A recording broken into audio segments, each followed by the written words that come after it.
오늘은 그 강연 1장 현대 신학의 실태라는 주제를 좀 나누고자 합니다. 여러분 강의실에서 놓친 부분을 보강하는 차원에서 만든 강의예요. 또 책 읽기를 듣기로 대체하는 목적도 있습니다. 16세기는 정통주의죠. 인간이 하나님을 연구하고 접근하는 도구가 신앙입니다. 그래서 신앙이라 하면 일반적인 종교에서 갖는 그런 신앙이 아니라 우리 기독교에서는 예수의 믿음을 신앙의 도구로 해요. 17세기, 18세기는 계몽주의, 하나님을 연구하고 접근하는 도구가 이성과 과학이에요. 또 이 계몽주의의 핵심 화두는 지적 혁명으로서 철학 혁명과 과학 혁명이고, 19세기 자유주의는 하나님을 연구하는 도구가 감정과 경험이에요. 사실 자유주의는 자체적인 신학이 없잖아요. 그래서 정통주의 신학을 개정하는 수준입니다. 20세기 신정통주의죠. 19세기에 그 자유주의 반동으로 나온 사상체계, 신학체계. 그러니까 정통주의를 수용하고 변형시키는 겁니다. 그러니까 자유주의나 신정통주의는 결국 정통주의 신학체제 안에서 움직여지는 거예요. 거기서 변형만 일으키는 겁니다. 사실 자유주의 한계를 보여준 사건이 1차 세계대전이 있잖아요. 우리 16세기 대표적인 인물은 루터와 칼빈, 신학적으로는 보수입니다. 17세기, 18세기 계몽주의 대표적인 인물은 칸트와 헤겔, 휴미 될 것이고, 사실 16세기 정통주의와 가장 먼 거리에 위치한 신학이라기보다는 철학입니다. 19세기 자유주의는 계몽주의 반발로 등장했어요. 신학적으로는 진보주의죠. 근데 정통주의 입장에서 볼 때는 기독교로 볼 수 없는 사상체계, 신학체계예요. 20세기의 신정통주의 대표적인 인물은 칼 바르트를 볼 수 있고, 신학적으로는 뭐 중도이고 또 자유주의에서나 정통주의에서도 지탄을 받는 그 책입니다. 여러분, 신학은 항상 시대의 상황을 반영하잖아요. 그러니까 신학은 이 전통과 독자성을 갖고 사회 속에서 작용해요. 그러나 시대 상황과 무관한 또 신학은 없어요. 그런 관점에서 현대 신학 동향을 이해하는 것은 또 중요합니다. 사실 시대의 상황을 한두 마디로 정리하기는 어렵잖아요. 그러나 큰 그림을 보면 현 시대 상황은 포스트모더니즘이라는 이 사조를 유행시키는 요인이 되고 있어요. 또 포스트모더니즘의 사전적 의미는 근대주의, 이성 중심에 대한 또 근본적인 어떤 회의를 갖는 사상적 경향의 총칭이잖아요. 지금까지 절대적이라고 여긴 제도나 질서의 변동에 대한 어떤 대응이라고 할 수 있어요. 또 이 포스트모더니즘은 어떤 자본주의적 세계 질서의 강화라든가 어떤 이기주의라는 측면이 좀 강해요. 그러나 아직 포스트모더니즘이라는 개념 자체가 완성된 것은 아니라는 것은 분명합니다. 나중에 뭐 다루겠지만 이 포스트모더니즘, 그러니까 이 포스트모더니즘이란 이 모더니즘의 어떤 억압적이고 획일적인 가치 체계의 문제 제기하면서 등장했어요. 그러니까 모더니즘, 근대주의잖아요. 그러니까 종류의 어떤 전통적인 기반에서 급진적으로 벗어나려는 어떤 20세기 서구의 경향이에요. 그래서 단일한 중심, 어떤 획일화를 거부하고 다양성을 찬미하며 또 기존 질서의 어떤 해체를 주장합니다. 그러니까 포스트 모더니즘에서 추구하는 이 다양화, 또 기존 질서 해체, 그러니까 결국 자본주의 세계 질서의 본질을 문제 삼지 않고 있는 것은 그 본질에 대한 입장, 다시 말해서 계급 의식의 문제라는 겁니다. 여러분 재밌는 것은 이 포스트 모더니즘의 주창자 가운데는 자유주의자뿐만 아니라 근본주의자들도 있어요. 또 참고로 자유주의는 이 개인의 인격의 존엄성을 인정하며 또 자유를 최상의 어떤 정치 사회적 가치로 삼는 사회 철학적 이념이기도 하잖아요. 사실 근본주의는 원리주의와 같은 개념이에요. 그러니까 종교의 교리에 충실하려는 운동으로 성경을 문자 그대로 절대적 준수를 또 지향합니다. 우리가 시대 상황을 한두 마디로 뭐 정리하기는 어렵지만은 현대 신학의 실태도 사실 한두 마디로 정리할 수는 없어요. 그러나 이제 두드러진 특징을 보면은 신학의 다원화, 또 포스트 모더니즘의 문제, 또 신학적 복고주의의 부상, 환경신학의 대두, 또 평화에 대한 강조, 성령 운동의 부흥, 또 영성에 대한 재인식 등으로 들 수 있습니다. 가장 두드러진 것은 또 성령 운동에 대한 강조일 겁니다. WCC 주제도 성령이잖아. 최근 남미 중심으로 제3세계 국가들 사이에서 이 오순절 운동이 급속히 확장되고 있는 걸 볼 수가 있어요. 또 이것은 어떤 면에서는 이 포스트 모더니즘을 발생하게 한 어떤 상황을 배경으로 한다고 볼 수가 있어요. 무슨 말인 거니? 이전까지 가치 있는 것으로 여겼던 이성주의와 합리주의가 한계에 부딪혔다는 겁니다.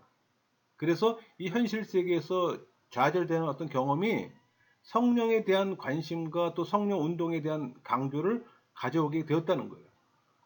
그러니까 합리적이고 견고한 체계보다 역동적이고 카리스마적인 운동이 강조가 되는 겁니다. 여러분, 다원주의 신학과 포스트 모더니즘은 반드시 일치하는 건 아니에요. 그러나 크게 보면 맥을 같이 한다고 볼 수가 있어요. 그러니까 다원주의 신학에는 다양한 입장들이 있잖아요. 그러니까 요약하면은 하나님은 유일신이기 때문에 모든 선한 것은 하나님께로부터 온다는 겁니다. 따라서 다른 종교의 장점 역시 하나님께로부터 온 것일 가능성을 인정하는 거예요. 그러니까 인류 전체의 하나님이기 때문에 신에 대해 질문하고 또 성실하게 신앙을 지키는 모든 사람들에게 응답하신다는 겁니다. 그러므로 고등 종교라면 타 종교의 가치를 인정하고 또 그 안에서 역사하시는 하나님을 인정하며 그런 전제 위에서 종교 간의 대화와 협력을 하고 또 서로 발전시키는 것이 옳다고 주장하는 거예요. 그러니까 다양성을 인정하고 획일화와 독점을 거부한다는 점에서 포스트 모던이라고 말할 수가 있는 겁니다. 최근 그 사회 변천으로 이 진보주의 신학은 상당히 타격을 받고 위축되었어요. 그러니까 진보 신학은 모든 신학적 흐름의 통찰력을 활용합니다. 뭐 신복음주의, 신정동주의, 뭐 포스트 모더니즘, 해방신학 등 모든 수용하는 신학을 말하는 거예요. 그러나 진보주의 신학으로 마땅한 대안을 제시하지 못해요. 그러니까 적절한 대응이 안 된다는 것이 또 현실입니다. 이런 상황에서 환경 문제에 대한 또 신학적 접근은 또 여러 가지 의미를 가지게 해요. 그러니까 환경 문제나 이에 대한 신학 작업이 이루어지기 시작한 것은 사실 상당히 오래된 일이에요. 최근 환경 문제의 어떤 심각성이 가장 큰 원인이겠지만 환경 문제는 생태계 보존이라는 차원을 넘어서 창조 질서의 보존이라는 신학적 과제를 또 갖게 했어요. 그러니까 창조 질서의 보존은 정의와 평화 없이는 불가능하다는 것이 강조되고 있습니다. 그러나 여기서도 역시 선진국과 제3세계 입장의 차이가 또 갈등을 야기하고 신학적으로도 갈등으로 연결됩니다. 그건 다음 시간에 좀 폭넓게 다루고자 합니다. 여러분, 현대 신학에 관심을 좀 가져야 하는 이유가 있어요. 그동안 많은 분들이 정통주의나 이런 전통적인 교회 생활하는 분들은 거의 16세기 종교개혁, 정통주의 신학을 많이 했지만은 진보적인 사람들은 상당히 많은 다양한 신학 체계가 보편화되어 있고 좀 많이 벗어났어요. 그러니까 여러분들이 생활하는 주변에 교회에 또 학교에 현대 신학이 엄청나게 자리매김을 하고 있다는 얘기예요. 그렇기 때문에 무시할 수가 없어요, 이제는. 그래서 현대 신학에 관심을 가져야 되는 거고. 그 이유를 우리가 좀 살펴보면은 우리가 사실 뭐 현대 신학을 깊이 연구까지는 않더라도 흐름은 알아야 합니다. 여러분이 알고 있는 보편적 현대 신학은 칼 바르트에서 1919년에 시작되었어요. 1919년은 칼 바르트가 로마서 강해서가 출판되던 해입니다. 물론 바르트 이전에도 현대 사상 신학자들이 있었어요. 그래서 현대 신학과 구분하기 위해 칼 바르트 이전의 신학을 자유주의 신학이라고 부릅니다. 그러니까 현대 신학은 계몽주의 영향으로 형성된 신학으로 주로 20세기 전후의 신학자들이 이성과 경험, 철학을 강조한 신학 조류예요. 그러니까 자유주의 신학과는 다른 개념입니다. 그러니까 자유주의 신학의 아버지는 슐라이마허잖아. 그 이후 칼 바르트를 선두로 헤르만 하르낙, 바우어, 스트라우스 다양한 사람들이 신학자들이 나왔어요. 그러니까 이들의 영향을 통해서 현대 신학자들이 태동하는 겁니다. 그러니까 현대 신학은 이 시대 상황과 관련된 문제로부터 시작되는 거예요. 신학적, 철학적, 사회적, 또 문화적인 여러 가지 물음에 답하기 위해 용어와 개념들이 이제 필요한 겁니다. 그러나 이런 학문적인 의도 말고 현대 신학이 성경적 정통 신학에서 크게 벗어났기 때문이에요. 그래서 우리가 좀 관심을 가져야 되는 거예요. 그냥 아무 생각 없이 있다가는 그냥 수용하게 되는 거예요. 여러분, 현대 신학은 현재 상황과 물음에 대한 답을 이 정통 신학이 아닌 인본주의와 이성주의 신학으로 대답을 찾으려고 해요. 그러니까 이성주의는 하나님의 관점이 아닌 이성을 지식의 제일 근원으로 보는 견해를 말하는 겁니다. 여러분, 상황은 변했어요. 또 변화가고 있어요. 그러나 성경은 변하지 않아요. 왜? 성경은 진리이기 때문에. 그런데 불행하게도 현대 신학자들은 이 변하는 상황에 신학의 우선성을 두고 있는 거예요. 그게 문제예요. 그러니까 성경도 과거 산물로 보는 거예요. 또 주어진 상황과 인간의 이성을 자신들의 첫째 판단 기준으로 삼고 성경을 참고라는 겁니다. 그러니까 현대 신학은 현실 상황에 따라서 계속 변하기 때문에 보통 사람들에게는 항상 생소할 수밖에 없어요. 그래서 현대 신학을 어렵고 아리송한 신학이라고 얘기하는 겁니다. 반면에 수천 년 동안 변함없이 전해 내려온 복음은 매우 단순해요. 그럼에도 이 복음은 놀랍게도 각기 다른 세대가 처한 상황에서 발생되는 물음들의 정답이 되어 왔던 겁니다. 과거에도 그랬고 현재도 그렇고 미래도 그럴 겁니다. 그러므로 우리 모두는 이 시대적 의미의 현대 신학자예요. 복음만이 현대에 처해 있는 우리들의 물음에 답이 되는 겁니다. 그러니까 복음이 아닌 인간 이성과 체험으로 변하는 상황에 답하려는 현대신학은 오히려 혼란만을 가중시킵니다. 여러분, 현대신학에 대해 관심을 가져야 되는 두 가지 큰 이유가 있어요. 하나가 이제 현대신학이 어떻게 성경의 정통에서 벗어났는지 그 오류를 알기 위한 것입니다. 또 하나는 현대신학이 당시 어떤 시대적 상황에 대해 제기한 문제들이 어떤 것들이었는지 살피고 또 그 답을 성경에서 찾는 데 있어요. 그러니까 이런 큰 이유로 베이스로 해서 우리가 현대신학에 관심을 두는 이유를 열거할 수가 있는 겁니다. 여러분, 지금 현대신학은 기독교가 지켜왔던 정통신학이 큰 도전이 되고 있어요. 어떤 분들은 현대신학에는 하나님이 없다고 말하는 분도 있어요. 그러니까 우리가 믿는 신학을 부정하고 또 우리가 지니고 있는 신앙을 부인한다는 것은 보수신학의 존재를 위협한다는 겁니다. 여러분, 현대신학은 성도들의 영적 성장을 방해하고 신앙의 순수성을 지금 훼손하고 있어요. 학문이라는 이름 아래. 현대신학은 이단적 요소가 있기 때문에 성도들을 혼란케 하며 또 성도들의 믿음을 흔들리게 만들어요. 그러니까 현대신학은 우리들의 성숙된 어떤 신학과 신앙에 대한 테스트가 될 수가 있는 거예요. 이 말은 성숙하지 못한 성도들은 현대신학을 대함에 있어서 조심해야 하는 겁니다. 또 현대신학에 관심을 두므로 우리들의 신학과 신앙을 재점검할 수 있다는 말이기도 해요. 그러니까 철학이나 종교를 논하는 이 현대신학자들은 성경만 이야기하고 영성을 강조하는 보수주의자들을 비판합니다. 그러니까 현대신학은 보수주의보다 현 상황에 더 많은 관심을 갖잖아요. 이런 이유로 우리는 현 상황의 신학적 문제가 무엇이고 고민이 무엇인지를 현대신학으로부터 배울 수가 있어요. 물론 문제에 대한 현대신학의 답은 틀린 답입니다. 그러나 우리도 문제를 알아야 그들에게 바른 대답을 줄 수가 있어요. 사실 냉정히 보면 현대신학자나 자유주의자들은 우리 정통신학을 정통주의자들의 그 전도 대상이기도 해요. 그 사람들은. 그들의 잘못을 깨우쳐주며 또 그들에게 올바른 신학과 신앙의 길을 제시해야 할 어떤 의무와 책임이 우리에게 있다는 겁니다. 여러분 19세기 신학의 특징은 이 자유주의 신학은 내재주의잖아요. 이 내재주의란 신성의 어떤 초월성보다 신의 존재를 물질 세계에 나타내는 것을 보는 어떤 철학적 이론을 가리킵니다. 근데 현대 신학의 밑그림이 이 19세기 신학이잖아요. 그러니까 현대 신학을 알려면 그 뿌리인 19세기 신학의 이해가 필요한 거예요.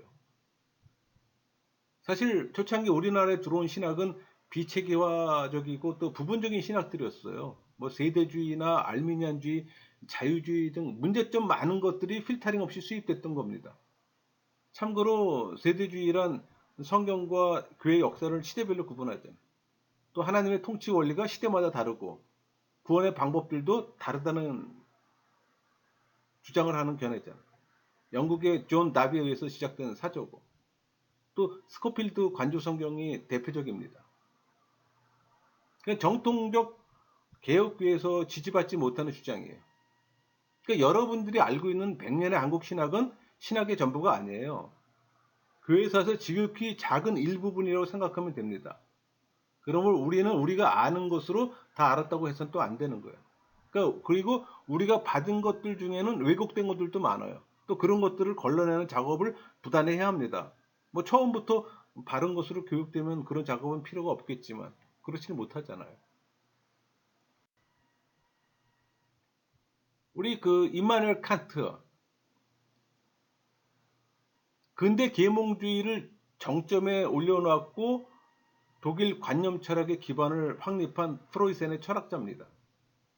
그러니까 17세기, 18세기, 19세기까지는 이 세상 안에서만 역사하시는 하나님, 즉 내재주의 신학이 그 주를 이뤘어요. 그것은 하나님의 초월성을 인정하지 않거나 인정하더라도 왜곡된 상태로 인정했어요. 이때는 세 부류의 사람들이 있어서 그 당시 신학의 어떤 중요한 틀을 제공했던 거예요. 그게 칸트나 헤겔이나 슐라이어 마허입니다.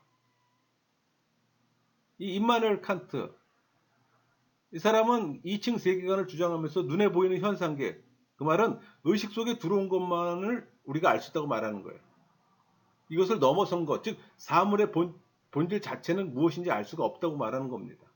그러니까 시간과 공간이 있는 현상계는 이성으로 이해할 수 있지만 이성으로 이해할 수 없는 영역, 즉 현상계를 초월한 영역이 또 있다고 말하는 거예요.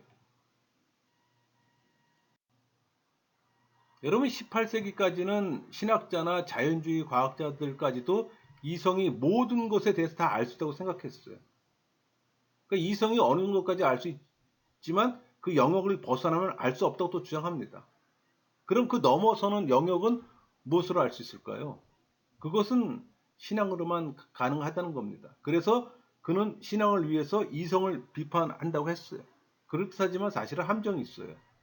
보편적으로는 이성으로 하는 것을 학문이라고 말하는데 그들은 그 학문을 넘어서는 것을 신앙이라고 불러요. 그러니까 학문과 신앙을 분리시킨 겁니다. 그러나 여러분 신앙과 학문은 분리될 수 없어요. 그러니까 신앙과 지식을 분리시키는 것은 칸트적인 이원론적인 어떤 발상인 겁니다. 여러분 신학을 논하는 학문, 즉 신학도 학문인가? 칸트는 아니다라고 대답합니다. 그래서 학문을 연구하는 대학으로부터 신학은 퇴출당해요. 그러니까 너희들은 그냥 너희 영역에서 하라는 거예요. 그러나 신학을 돕기 위해 만들어진 대학인데 이제는 이런 사상의 결과로 주객이 전도됐어요. 오히려 신학은 대학에서 지금 떨어져 나가는 상태예요. 아니면 겨우 한 분과에 속하고 있는 겁니다. 그리스도인들이 만든 유명 대학에서는 지금 신학부는 찬밥이에요.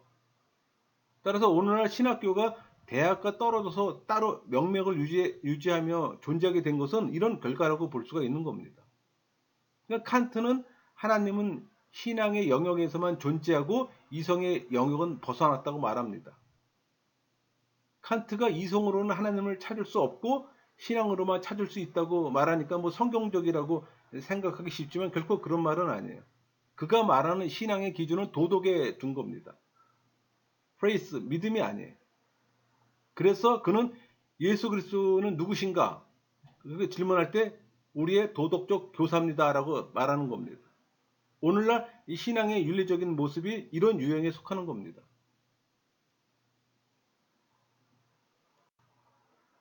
또 한 부류는 해겔이에요. 게어르트 빌헬름 프리드리 해겔. 그 관념 철학을 대표하는 독일 철학자입니다. 그러니까 칸트는 하나님이 현상계 밖에 있다고 했으나 해겔은 역사는 계시의 과정, 즉 하나님이 자기 스스로 드러내시는 과정이다. 그래서 이 역사에서 하나님 스스로가 자기를 전개해 가신다 이렇게 봤던 겁니다. 그래서 해겔은 또 그 온전하신 하나님이 완전히 드러나시려면 이 역사가 마감되기 전에는 알 수가 없다고 말했어요. 그럼 하나님은 이 역사 가운데 어떤 존재인가? 질문할 수 있잖아요. 그러니까 시사점만 줄 뿐이라는 얘기예요. 심지어 삼일체도 하나님의 일부분이 완성되어가는 과정이라고 이해했던 겁니다. 그러므로 하나님을 역사 안에서만 이해했고 기독교를 역사 철학으로 세속화시키고 또 그 세속화된 역사 안에서 모든 것을 다 설명하려고 했던 거예요. 그럼 이런 식으로 가는 기독교가 참된 기독교일까? 해겔이 칸트와 공통점이 있다면 하나님의 개념을 세상의 개념으로 설명하려고 했다는 겁니다. 그러니까 근본적으로 이 17세기, 18세기 계몽주의, 이 칸트나 해겔은 우리 그 정통주의 관점에서 볼 때는 신학도 아니에요. 그냥 철학일 뿐입니다, 그냥. 그러니까 이제 종교학자들이나 철학자들이 뭐 칸트나 해겔을 대단한 거로 보지만은 우리의 관점에서 볼 때는 신학에서 떨어져 있는 어떤 저쪽 철학, 그쪽의 한 부분을 얘기하는 정도에 지나지 않아요. 이 프리드리 슐라이마허는 그 19세기 자유주의 신학에 많은 영향을 끼친 사람이잖아요. 이 칸트는 하나님을 도덕에서 찾고 또 해겔은 역사 가운데 찾았지만 이 슐라이마허는 마음의 노력이나 어떤 이성의 영역을 벗어난 감성의 영역에서 찾아야 한다고 주장했던 거예요. 그러니까 이런 사상은 또 경건주의의 영향도 받았던 겁니다. 그래서 그는 절대 의존의 감정, 곧 하나님을 절대 의존했다는 마음 그 자체를 신앙이라고 규정한 거예요. 그러니까 우리도 하나님을 절대 의존하지만 문제는 그 하나님이 우리의 감성에만 속해 있는 것이 아니라 우리의 이성과 의지에도 관련되어 있다고 생각하는 겁니다. 제가 항상 말씀드리는 거지만 이 영혼에는 마인드와 하트가 있잖아요. 마인드에는 지성, 오성, 이성이 있다면 하트에는 의지와 감정이 있잖아요. 우리 영혼은 이렇게 구성되어 있어요. 그러니까 지금 술라이어 마헌의 감정에다 초점을 두고 있잖아요. 그러나 그들은 성경 속에서 하나님을 찾지 못해도 절대 의존만 하면 된다고 굳게 믿었던 거예요. 그 밖에 또 많은 자유주의 신학자들이 등장했지만 모두 이런 유형 속에 다 포함된다고 볼 수가 있어요. 왜? 슐라의 마회의 영향을 다 받았기 때문에 그 사고책에서 벗어날 수가 없는 거예요. 여러분 자유주의 신학자들은 어떤 역사적 예수 연구, 성경 비평학, 또 비판적 이성을 통해서 개개인들의 체험과는 다른 본연의 진리를 성경에서 파악할 수 있다고 생각했던 겁니다. 그러니까 역사적 예수는 신학의 예수는 믿을 수가 없기 때문에 실제 역사적으로 있었던 예수를 찾자는 거예요. 그러니까 신앙과 분리해 예수에 관한 어떤 역사 비평 방법을 사용한 연구 주제예요. 그러니까 성경 비평학은 성경을 비평하는 어떤 학술적인 읽기 방법을 말하는 겁니다. 그러니까 19세기 자유주의 신학은 학문적 결실을 거둔 것 같지만 그 안을 정확히 들여다보면은 19세기는 진정 위기의 시대였습니다. 현대 신학의 출발점은 칼 바르트예요. 1914년 1차 세계대전이 발발하고 또 19세기의 자유주의 신학은 잘못된 인간 사회와 그들의 정책을 안정과 발전이라는 명목하에 또 스스로를 주둔하고 또 정당함으로 기독교 본연의 또 정신을 잃었어요. 그러니까 자유주의 신학이 믿었던 이 역사의 끝없는 진보, 인간 사회의 무궁한 발전과 평화, 그러니까 기독교라는 종교와 윤리관을 통해 이상사회를 만들겠다는 이 인간 이상, 이 모든 것이 능력으로 가능하다고 믿었던 꿈의 마지막은 전쟁입니다. 그런데 놀랍게도 당시 대부분의 지성인들이 이 독일의 전쟁 정책에 지지합니다. 그러니까 1914년 8월에 발표된 이 93 지식인 성명서에는 당대를 대표하는 신학자들이 다수 포함되어 있었어요. 이 93인의 성명서는 제1차 세계대전 초기였던 1914년 8월에 독일 유수의 과학자, 예술가, 철학자, 작가 등이 독일 제국의 군사 행동에 명백히 찬성한다는 뜻을 밝힌 성명서예요. 이 전쟁 지지 성명의 초안은 바로 19세기 자유주의 신학을 대표하는 하르낙에 의해 또 작성되어 발표됩니다. 당시를 대표하던 신학 교수들도 이 성명서를 지지했어요. 많은 사람들이 그들을 또 따라갔고, 결국 모더니즘은 1차 세계대전을 일으키면서 또 종말을 구하고 자유주의 신학 전통을 거부하게 만듭니다. 19세기에 출현했던 자유주의 성경 주석과 신학의 역사적 비평 접근은 이 급진적인 정치적, 과학적 도전들로 인해 혼란스러워져요. 그런 세상에서 구체적인 대안을 제시할 수 없음이 입증된 겁니다. 여러분, 20세기 그 신학의 출발점은 칼바르트의 로마서 주석 출판 때부터 봅니다. 그러니까 마르트는 로마서 주석을 두 번 썼는데, 한 번이 1919년하고 두 번째는 1921년에 쓰고 1922년에 출간했어요. 그의 표현을 빌리자면은 이 두 번째 출간은 첫 번째 쓴 것을 완전히 수정했어요. 그러니까 20세기 신학의 출발점을 1919년이나 또는 1921년으로 보는 겁니다. 그럼 왜 역사적 분기점을 20세기 시작인 1901년으로 보지 않고 1919년으로 볼까요? 그것은 마르트 이전의 19세기 신학과 그 극명한 차이점 때문이에요. 그러니까 칼바르트는 스위스 교회 목사이자 20세기 대표적인 신학자입니다. 또 신학적인 성격이 신정동주의, 그러니까 내재주의를 강조하는 자유주의 신학에 대한 반발로 시작한 거예요. 또 이때 이제 자파 바르트주의자들이 있는데, 그 신죽음의 신학, 그러니까 The Death of God Theology 이렇게 표현할 수가 있는데, 이 신죽음의 신학은 하나님을 부정하고 하나님이 없는 신학을 전개하려 했던 세속화 신학의 극단적인 형태예요. 그러니까 신죽음의 신학이 일어나는 데 큰 자극이 됐던 것이 본헤퍼의 사상이었어요. 그러니까 그들은 마치 신이 없는 것처럼 행동하며 또 스스로 책임을 져요. 그러니까 무신론의 관점을 기독교에 수용해서 무신론의 용어로 신학 작업을 하려 했던 현대 신학의 한 흐름이에요. 그러니까 정통주의에서 볼 때는 말이 안 되는 사상 체계입니다. 신죽음의 신학의 핵심적 주장은 사실 두 가지로 요약되는데, 초월자와 창조주로서의 하나님은 죽었어요. 이것이 역사적 사실이라는 겁니다. 또 하나는 하나님의 죽음은 또한 정통적인 기독교의 죽음을 또 의미해요. 수용하기 어렵죠? 근데 가장 과격한 신의 죽음의 신학자는 알타이저였어요. 그러니까 사신 신학자, 그러니까 신은 죽었다는 그 신학을 주장하는 사신 신학자인데, 그 사신 신학자의 알타이저는 초월적이면서 인격적인 존재로서 하나님은 죽었다고 선언하는 거예요. 그러니까 하나님의 죽음을 역사적인 사실로 간주했어요. 그러니까 알타이저가 주장한 이 하나님의 죽음은 기독교의 하나님이 실제로 죽었다는 걸 의미하는 겁니다. 그 알타이저는 하나님의 죽음이 성육신 사건 속에서 일어났다고 본 거예요. 그래서 이 알타이저는 성육신을 하나님이 예수 그리스도 안에서 완전히 인간이 된 것, 그러니까 하나님이 그리스도 안에서 죽은 것으로 해석했어요. 어떻게 이런 해석이 나오는지 참 상상도 안 됩니다.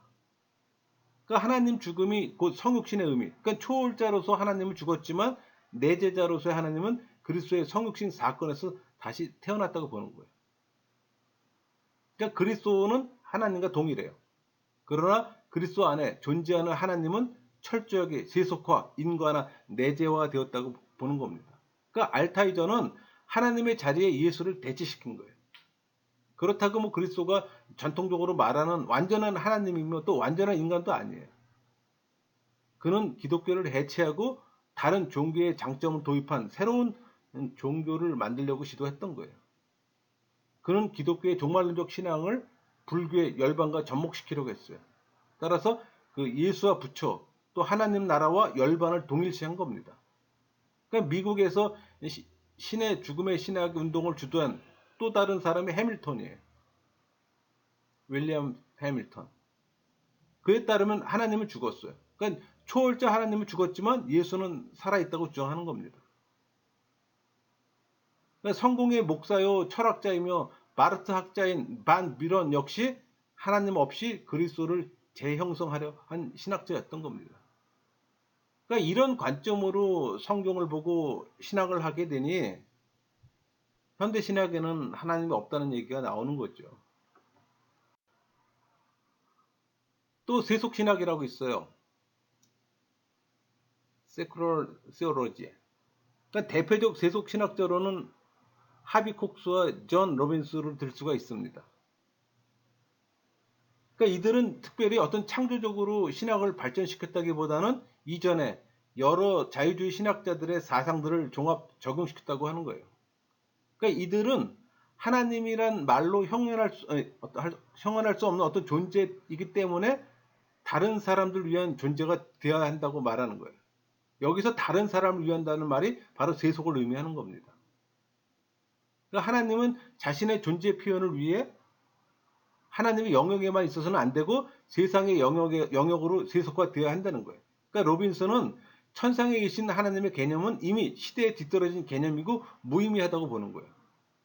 하비콕스는 그의 책 세속 도시에서 하나님은 교회에 있지 않고 세상에 있다고 표현하는 거예요. 인간의 자유를 위한 정치적, 경제적, 사회적 혁명이 일어나고 있는 곳에 하나님을 발견한다고 주장하는 거예요. 이 세속 도시는 교회 사회 참여를 주장하는 어떤 사회 변화의 신학을 제창합니다. 더 나아가서 남미의 해방 신학의 발전에 큰 밑거름이 되기도 했어요. 그러니까 본헤퍼의 영향을 받아 생겨난 죽음의 신학에서는 예수가 하나님의 아들로서 우리를 위해 죽으신 것은 우리를 중요하게 여기서 죽어 주신 것이라고 믿었던 겁니다. 따라서 그들은 하나님은 인간을 위한 존재로 이해한 거예요. 그러니까 세속 가운데서 기독교의 의미, 즉 복음의 세속적 의미를 찾고자 하는 겁니다.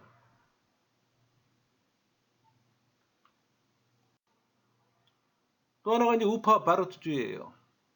사실 그 바르트를 신봉하는 많은 학자들이 많아요.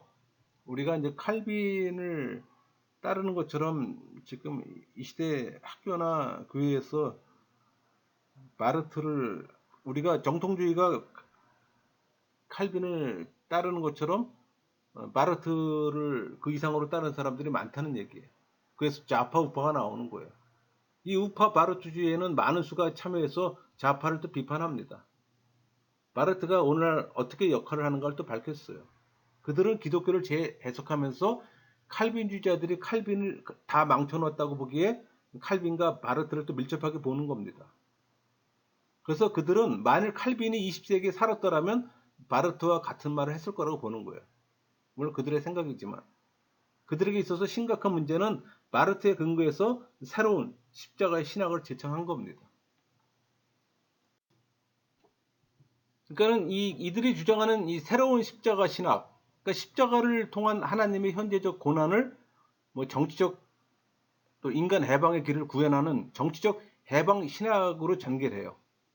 그러니까 영광의 신학은 통찰력이 없고 합당한 신학도 아니라고 주장하는 겁니다. 그러니까 실제로 자연에서 출발해 하나님을 인식할 수 있다고 생각하는 신학자는 그리스도를 몰라요.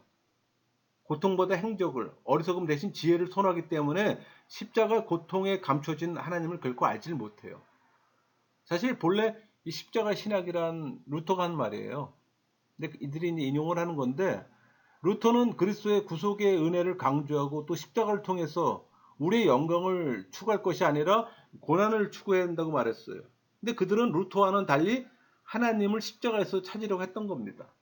그래서 그들은 하나님을 십자가에 죽으신 예수로 보고 하나님이 우리를 위해서 고난을 받으시다고 생각해요. 그 말은 예수님께서 십자가의 고난을 당하실 때 아버지는 육체적인 고난을 받지 않으셨지만 아들을 끊어내야 하는 고난을 당하셨다는 거예요. 그러므로 물리적인 고난은 성자가 당하시고 정신적인 고난은 성부가 당하셨기 때문에 하나님의 본질은 곧 고난이라고 주장하는 겁니다. 우리도 이 고난의 현실에 들어가서 헤치고 나아가는 길을 앞장서야 하는데 이것이 곧 십자가의 신학이라고 하는 겁니다.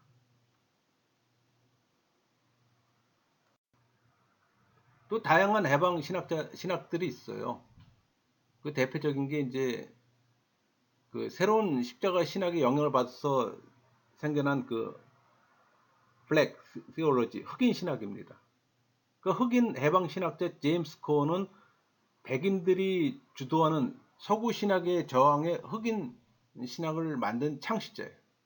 또 그를 통해 아프리카 신학이 또 태동되었고, 이 제임스 콘의 신학적 방법론은 포이어바흐와 마르크스의 어떤 지식 사회학으로부터 영향을 받았어요. 콘의 신학은 철저하게 자전적이며 실천적이라고 할 수 있는데 그는 어린 시절 성령을 체험했어요. 그리고 그 흑인의 삶과 이 절망, 희망을 바탕한 경험을 컨텍스트로 신학적 재료로 사용했던 거예요. 이 흑인 신학은 미국에서 발생한 신학입니다. 그러니까 흑인들의 경험을 바탕으로 하고 본질에 있어서는 한국의 경험적인 민족 신학과 유사해요. 그러니까 흑인들의 힘으로 예수의 복음과 일관성을 유지하고 그 힘, 블랙 파워를 드러내는 것이 복음이라고 주장하는 거예요. 그러니까 흑인들의 억압받는 것을 드러내고 또 그것을 극복하기 위한 투쟁의 삶이 곧 복음에 충실한 삶이라고 보는 겁니다. 또 이에 대한 성경적 근거로는 복음과 함께 고난을 받으라는 또 말씀을 꼽는 거고. 또 하나가 이제 여성 신학입니다. 페미니스트 시올로지. 그러니까 여성 신학은 페미니스트 관점에서 신학을 제거하기 위한 운동이에요. 그러니까 종교의 신성한 텍스트에서 여성의 그 이미지를 연구하는 겁니다. 그러니까 남아프리카에서 나온 거예요. 약간 보수적이지만 근본적으로는 같아요. 그럼 무엇으로부터 해방일까요? 그러니까 인종차별과 성차별에서. 그들은 오랫동안 기독교가 남성 위주로 잘못 인도했다고 믿는 거예요. 그러니까 성경에도 언어에도 사람을 지칭할 때 man, 남으로 표기하죠. 왜 남자로만 표기하는가? 이런 질문을 하는 거예요. man, woman 하든가 woman, man 하든가 아니면 그동안 남자들이 기득권을 유지했으니까 이제는 양보해서 woman으로 대표성을 띠게 하라는 겁니다. 그리고 더 나아가서는 하나님을 왜 아버지라고만 하는가? 하나님에게도 하나님, 아버지, 어머니 하든가 또 다른 식으로 여성성을 표기하라는 거예요. 또 이것은 여성들의 억눌렸던 경험을 통해 또한 인류가 가진 것에 대한 어떤 경제적 해방 문제 등. 그러니까 1980년대까지 휩쓸었던 신학이에요. 사실 신학이라고 얘기할 수는 없죠. 무브먼트죠. 이거는 어떤 운동이죠. 결국 이런 신학은 역사 안에서의 신학으로 그 아버지는 헤겔이라고 말할 수가 있는 거예요. 그러니까 이건 신학이라는 관점보다는 철학의 관점으로 사실 접근해야 되는 거예요. 근데 그냥 신학의 관점에다 그냥 전부 다 이름을 붙여놓고서 또 해방신학 1960년대부터 출현한 혁신적인 어떤 신학체계예요. 그러니까 역사적으로 억압과 경제적 좌절, 사상적으로는 마르크스주의, 신학적으로는 칼 바르트의 종말론과 본 해퍼의 정치신학 등을 배경으로 합니다. 그러니까 해방신학은 하나님이 압제받는 자들과 함께하며 또 고난받는 자들의 해방을 위해 함께 투쟁하고 있음을 선언하는 거예요. 그러니까 현재 구조학에서 해방이 곧 그리스도의 어떤 구원 사역임을 또 주장하는 겁니다.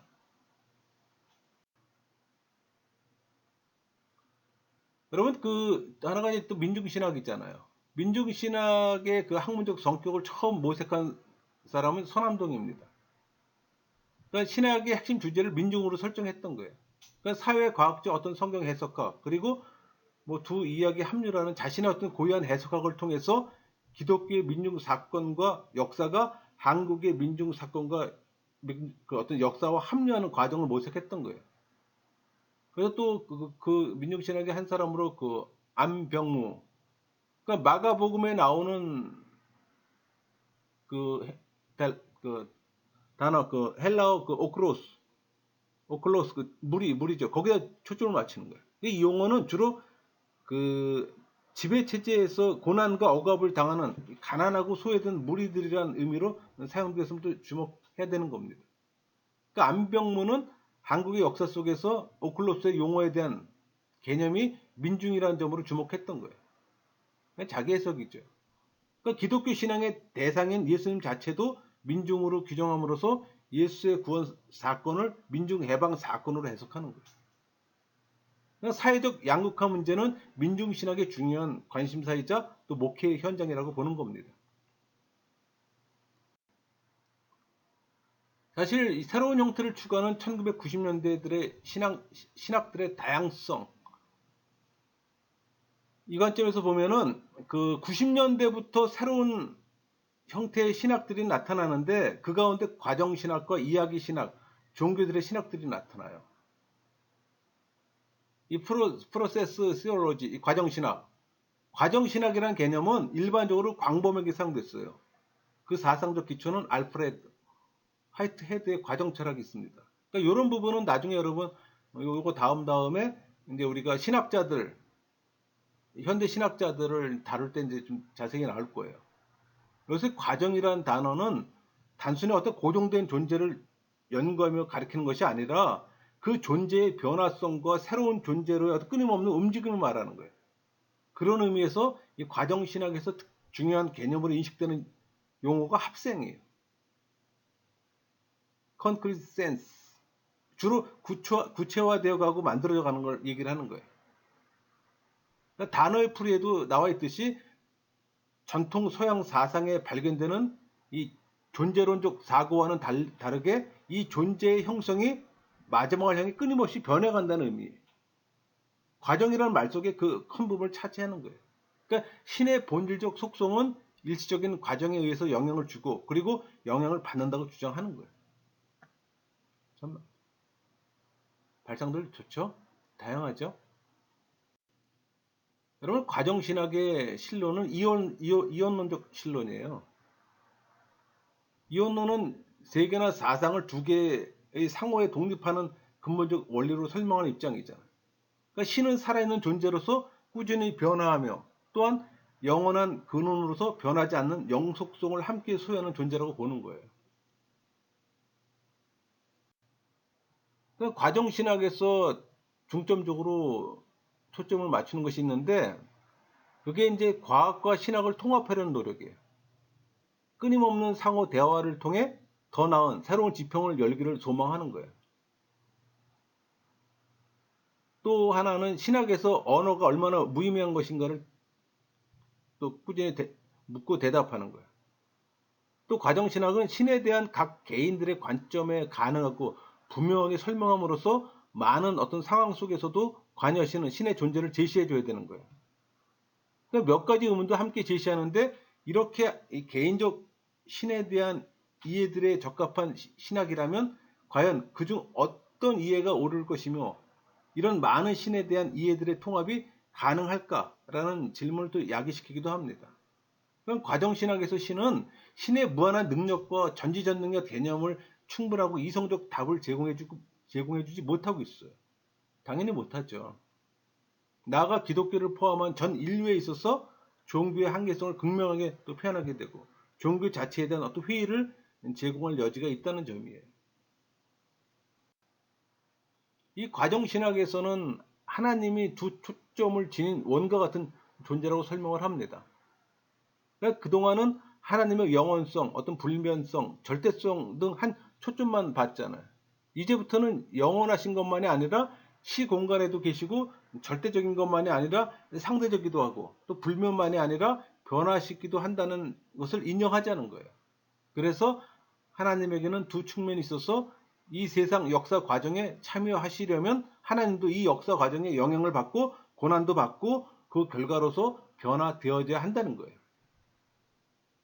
그들은 만일 하나님이 자기는 하나도 변화되지 않는다면 무슨 참여가 되겠냐 또 반문해요. 그리고 하나님은 인간이 A를 선택할지 B를 선택할지 모른다고 말하고 오히려 선택하는 것은 사람이 하는 것이라고 해서 인간의 권리를 더 강조해요. 그러므로 이 과정신학에서는 하나님보다 사람이 더 위대해지는 겁니다. 이건 역시 헤겔의 역사관이 영향을 준 거예요. 그러니까 결국 이렇게 이런 신학들이 17세기, 18세기 계몽주의 시대에 이성 중심, 그러니까 과학혁명, 철학혁명의 영향을 받는 거예요. 또 이야기 신학, 내러티브 시올로지. 이 이야기 신학은 뭐 후기 자유주의 신학이라고도 합니다. 그러니까 20세기 중반에 대중화된 기독교 신학이에요.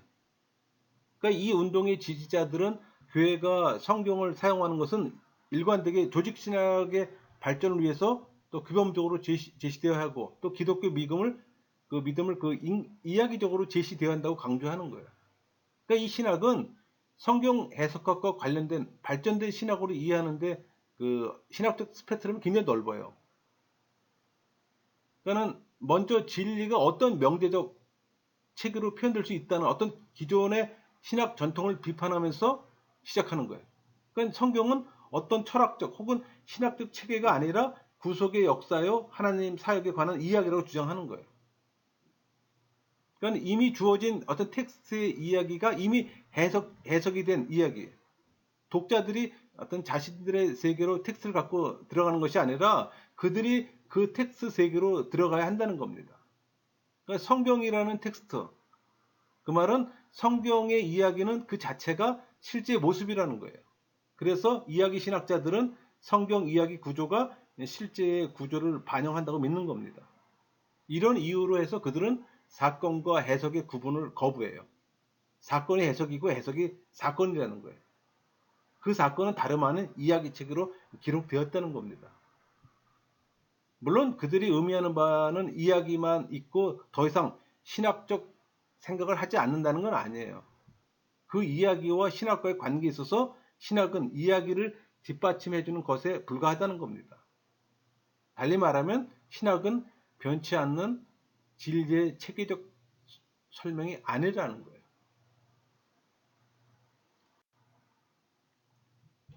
그러니까 우리말로는 뭐 기사신학, 이야기신학, 서사신학 등으로 표현할 수 있어요. 그러니까 성경이 일종의 내러티브, 스토리가 되어 있다고 믿는 겁니다. 그래서 뭐 설교하는 분이라든가 이런 분들이 내러티브 설교를 한다는 식으로 해서 많이 인용을 하는 건데 냉정히 보면은 이것도 사실 잘못된 거예요. 그걸 뭐 새로운 것처럼 끄집어내서 가져가서 뭐 설교에 적용하는데 결국 이런 그 이야기 신학에서 끄집어내 갖고서 그거를 갖다 쓰는 겁니다. 그러니까 냉정히 보면은 정통 신학에서 벗어난 거예요. 이들은 그 기사 안에서 무엇이 강조되는가 또 문학적인 단원에서 강조점은 무엇인가를 찾아내요. 그러니까 자유주의 신학자들처럼 이것은 실제가 아니라 잘라내야 한다는 말은 하지 않아요. 그런 면에서는 뭐 얼핏 보면 개혁주의와 유사한 것처럼 보여요. 하지만 그들은 실제로 그 사건이 일어나서 중요한 것이 아니라 그 말은 물론 사실이 아니라고 믿으면서도 그러나 그 의도가 무엇인가를 찾는 거예요. 부단히. 사실 어떻게 잘 사용하면 성경을 이해하는 데 도움을 줄 수가 있어요. 그러나 자칫하면 그들의 분위기에 넘어갈 수가 있다는 겁니다. 이런 것들이 오늘날까지 신앙의 정형화로 지금 일반 신학교에서도 많이 활용이 되고 있어요. 그럼 이 가운데서 우리는 이 개혁신학을 어떻게 할 것인가? 이게 사실 과제예요. 종교들의 신학. 종교신학은 1960년대부터 시작된 카톨릭 신학과 다원주의의 한 중요 흐름입니다. 이 세상에 있는 모든 종교는 다 구원받을 수 있다고 말하는 거예요. 그러면 어느 종교가 중요한 것이 아니라 그냥 진지하게 열심만 있으면 된다는 겁니다. 그 결과는 굳이 다른 종파에게 선교할 필요도 없이 너만 잘하면 된다는 식의 표현이에요.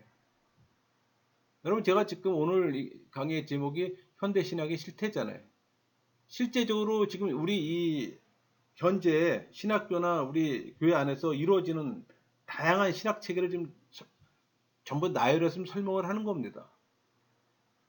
실질적으로 현실성 없는 걸 얘기를 하는 게 아니에요. 실질적으로 지금 우리 교회나 학교에서 이루어진 일들을 지금 설명을 드리는 거예요. 이 포스트 모더니즘, 종교다원주의, 사회 공존하는 종교적 믿음 체계의 다양성을 인정하는 태도나 원리를 말하는 겁니다. 그러니까 절대적인 진리의 어떤 배타성보다는 다양성을 인정하자는 거예요. 그 포스트 모더니즘의 전형적인 종교 철학입니다. 그러니까 신학을 부정하는 신학 또는 해체 신학이라고 명명할 수가 있어요. 신학을 해체하자는 얘기예요.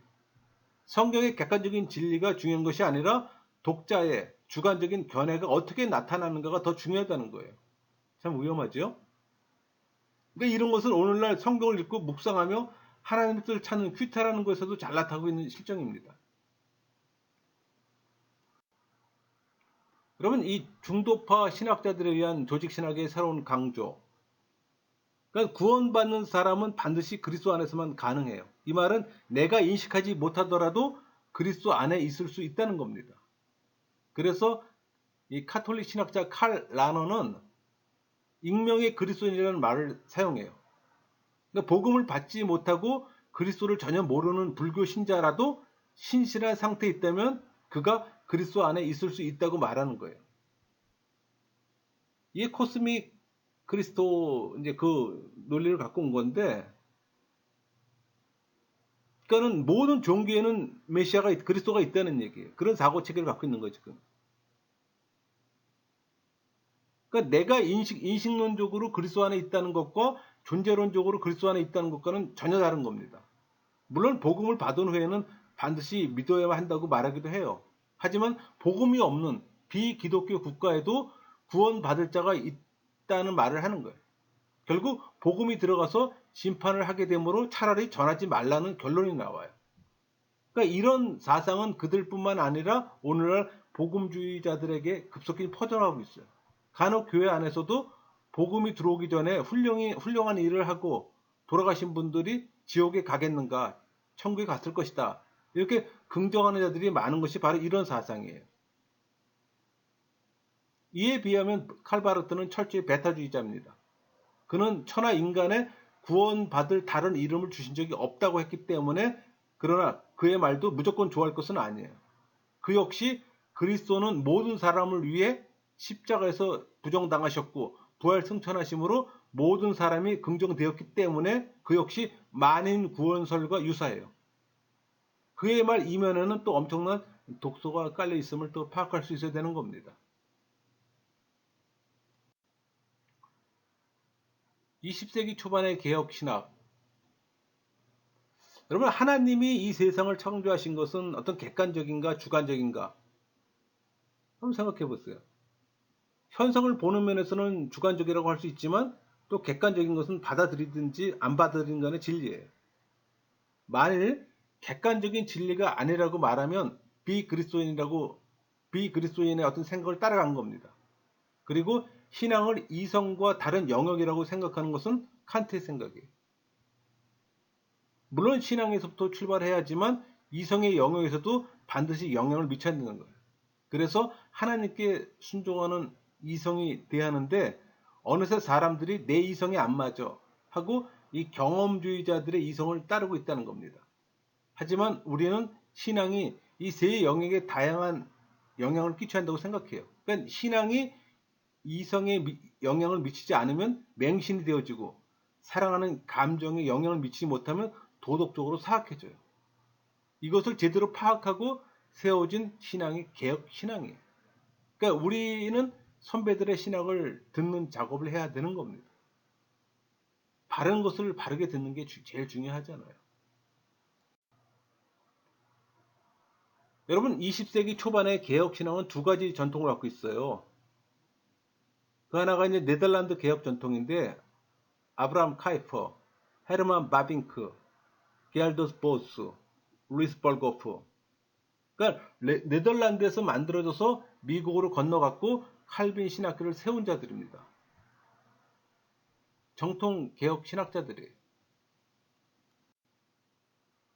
그 다음에 올드 프린스턴, 리스민스턴 전통, 벤자민 워필드, 카스파르 비사 호지 시니어, 오살 톰슨 앨리슨, 존 그레삼 레이첸. 그는 아까 거는 이제 네덜란드라면은 또 하나는 스코틀랜드 장로교로서 이 프리스턴 신학교와 웨스트민스턴 신학교로 이어지는 거예요. 그러니까 기본적인 성향은 성경에 가장 가까이 가려고 했고 또 자유주의 물결이 거셀 때에도 성경 전체를 영감된 하나님의 말씀으로 보았던 신학자들이에요. 이 사람들이 정통주의를 유지해 나가는 신학자들이에요. 이 신정통주의 안에서, 자유주의 안에서. 그래도 거기에 다른 줄기는 하나 있을 거 아니에요. 또 20세기 후반의 개혁주의 신앙을 보면은 하나가 이제 발전적 형태인데 존 머레이나 안토니 A. 후쿠마, 다비드 브렐. 그러니까 개혁 신앙은 정체된 것이 아니라 점진적으로 발전되어 왔는데 이 발전된 양태는 기존의 틀 안에서 이 발전을 모색한 자들, 그러니까 이 존 머레이나 후쿠마나 웨일즈 같은 사람들, 이런 조직신학 교수들이에요. 이들은 다 게알더스 보스의 영향을 받은 자들입니다. 앞부분에서 얘기했던 그 네덜란드 개혁 전통계 신학자 있잖아요. 그 사람의 영향을 받은 사람들이에요. 두 번째, 철저한 개혁 신학의 추구. 코넬리우스 벤틸, 존 플레임. 그러니까 기존 입장에서 좀 더 발전적으로 나아가 신학에서는 리폼, 그러니까 개혁적이야 하지만 변증할 때는 불신자와 접촉점을 미리 마련해 놓고 기독교 신학을 접근해가는 방안을 어떤 모색한 자들이에요.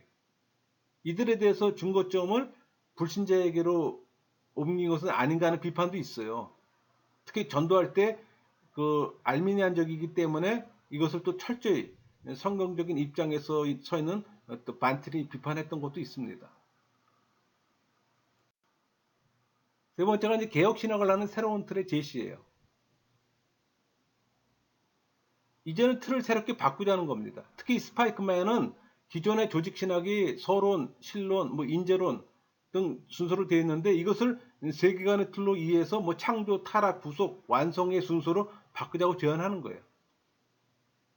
또 한 사람 린치인데 그의 복음주의 신학이 새로운 틀을 제시했어요. 그 말은 구속사적 틀을 중시하면서도 의미 있다고 생각하는 것을 다 수용하자는 겁니다. 즉 복음주의에는 장로교뿐만 아니라 알미니안, 감리교, 침례교 다 들어와 있기 때문에 그들과의 접촉점을 끌어내면서 그들을 성경 중심적으로 이끌어가기 위해서라는 겁니다. 그러니까 학자들의 생각이 다양할 수 있잖아요. 근데 그들의 생각이 정통주의에서 벗어나지만 않으면 되는 거죠. 네 번째는 개혁주의 인식론의 제시와 발전. 여기 이제 엘빈 플랭팅과 니콜러스 월터스토프, 엘빈 플랭팅카. 근데 엘빈 플랭팅카는 미국의 그 분석 철학자예요. 니콜러스 월터스토프는 기독교 철학자고. 그러니까 신학 외에도 안 믿는 자들의 이성 개념을 생각하면서 이 개혁주의 인식론을 새롭게 쓰는 거예요. 그러니까 그들은 하나님을 믿는다고 하는 것은 합리적이다라고 생각하도록 하는 작업을 하는 겁니다. 여기에는 또 순기능과 역기능도 있어요. 순기능은 믿는 바에 충실하고 합리적이라는 말도 있지만 안 믿는 자들에게 이성에 맞는 것으로 생각하게 될 수 있다는 거예요. 그러니까 역기능은 자칫 하나님의 개념이 성경의 하나님이 아니라 철학자들이 말하는 하나님일 수 있다는 거예요. 어쨌든 그들의 공헌은 누구든지 하나님을 믿는 것이 합리적이라고 이해했다는 점입니다. 이에 대해서 종교 철학 저널에서는 그들의 견해가 옳다거나 옳지 않다거나 반박하는 글들이 또 게시되기도 합니다. 우리가 이렇게 해서 현대 신학의 실태를 그 18세기, 19세기, 20세기 후반까지 가볍게 다뤘습니다. 굉장히 많은 다양한 내용인데 그래도 최대한 축소해서 기본 골격만 좀 다뤄봤어요. 범위가 원래 너무 넓잖아요. 그러나 이런 기본 이해함을 갖고 현대 신학에 접근할 때 감을 잡을 수가 있는 거예요. 제가 항상 드리는 말씀이지만 복잡한 것을 단순화시키는 것을 감 잡는다고 표현합니다. 학문에서도 마찬가지예요. 감을 잡고 접근해야 방향성을 잃지 않아요. 강의를 마치겠습니다.